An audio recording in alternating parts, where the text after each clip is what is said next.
L'association des DRO, donc c'est les dirigeants responsables de l'Ouest, ils ont été créés en 2011 par des dirigeants qui voulaient mettre la RSE au cœur de leur stratégie et qui considèrent la RSE comme un vecteur de performance globale. Et ils ont lancé un projet majeur en 2019 qui s'appelle le scénario de transition. Il a pour objectif de tenir un cadencement autour du bilan carbone, et l'objectif majeur est la réduction de 50% des gaz à effet de serre à horizon 2030. Et donc pour réussir, ils ont créé des chantiers, 11 chantiers, aujourd'hui 12, dont un qui s'appelle les chemins de la transition. C'est la vision des DRO qui pensent que pour arriver à cet objectif, chaque entreprise doit cheminer pour atteindre cette réduction des gaz à effet de serre. Les chemins de la transition, c'est de construire un tronc commun de formation, un parcours de transformation pour les dirigeants afin d'atteindre cet objectif, mais également pour les salariés. Et c'est ça qui est la clé en fait, c'est que les DRO, ce sont des dirigeants comme son nom l'indique, qui sont convaincus, qui sont engagés, et derrière, l'enjeu, c'est que les salariés de ces entreprises, quelle que soit leur taille, il y a des entreprises de 5 salariés, il y a des entreprises comme Banque Populaire Grand Ouest de 3000 salariés, l'enjeu c'est de les engager dans cette démarche. Et donc ce parcours de transformation a pour but d'engager les salariés avec les dirigeants dans cette démarche, et donc de leur proposer sur un parcours dédié des modules. Donc le premier critère, c'est de récupérer des modules qui existent déjà. Par exemple, la fresque du climat, que tout le monde connaît aujourd'hui, la spirale dynamique de l'évolution, rajouter aussi des conférences inspirantes, et derrière des objectifs, des indicateurs, pour montrer la mesure dans laquelle on s'est engagé, et pour montrer l'investissement aussi des salariés. Mais l'idée, c'est d'être un peu innovant aussi, et c'est de poser la question, est-ce qu'aujourd'hui, en tant que dirigeant, je me sens plus à l'aise pour accompagner la transformation et pour accompagner la transition de mon entreprise? Et déjà, juste cet indicateur-là, pour le suivre dans le temps, c'est quelque chose qui nous intéresse. Le deuxième, c'est de récupérer les travaux de DRO, parce que je vous ai parlé de 12 chantiers, notamment sur le numérique, sur la transition alimentaire, sur la transition énergétique, sur la sensibilisation, etc. Et les reprendre dans ce parcours.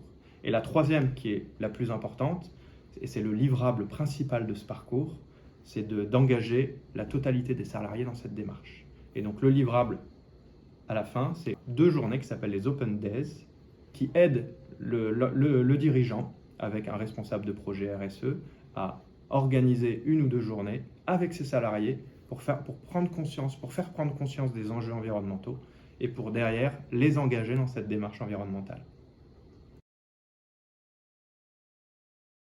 Il y a 3 objectifs à ce parcours de transformation. Il y en a un, c'est réussir sa transition. Il y en a un autre, c'est rester leader dans son secteur d'activité. On sait que ce sont des enjeux qui demain deviendront réglementaires et aujourd'hui c'est encore pionnier.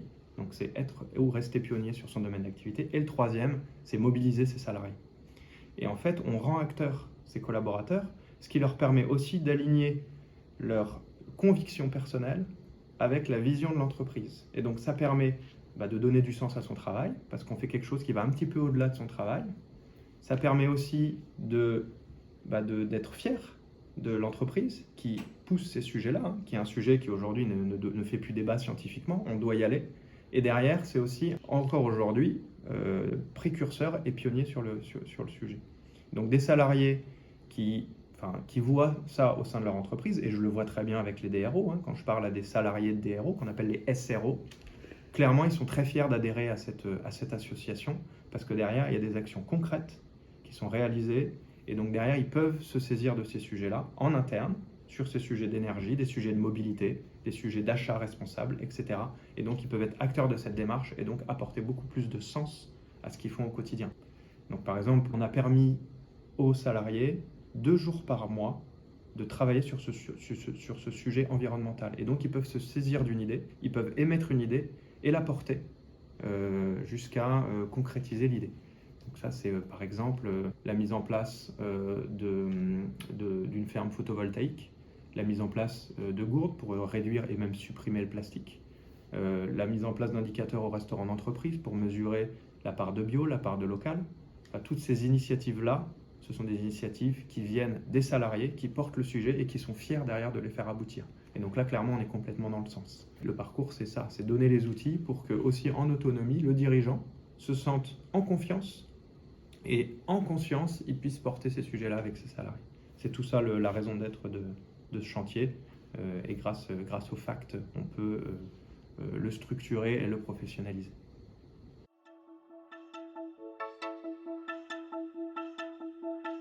Merci.